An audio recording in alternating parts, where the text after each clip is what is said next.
Hello guys, so samahan niyo po kami today na mag-lose tayo ng pera. Pupunta kami ngayon sa mall, bibili kami ng gamit ng mga bata para sa kanilang pasukan. Let's go! Ayan ang aking pamangkin. Naantay na lang namin na, yan, yung uniform na yan, ayan.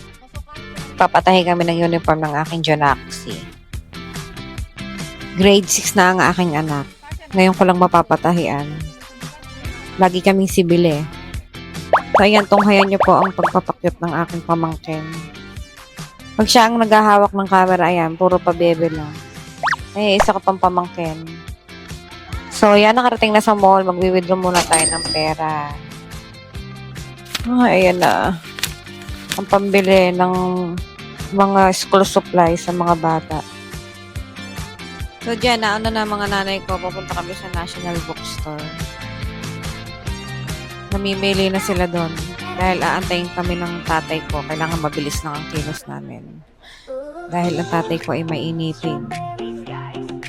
Ayan, namimili na sila pagkadating namin sa loob. No, tingnan niyo yung pamangkin ko.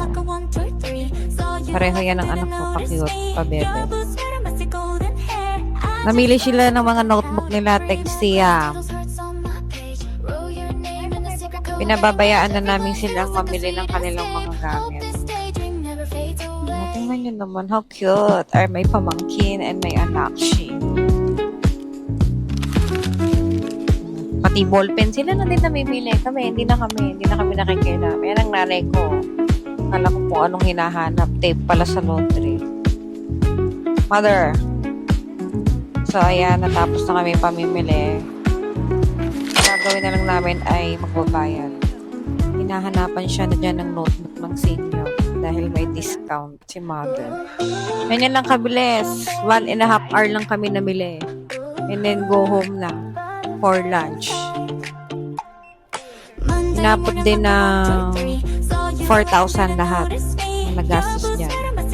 So, yan. Pauwi na kami, guys. Thank you for watching, guys. Sa susunod.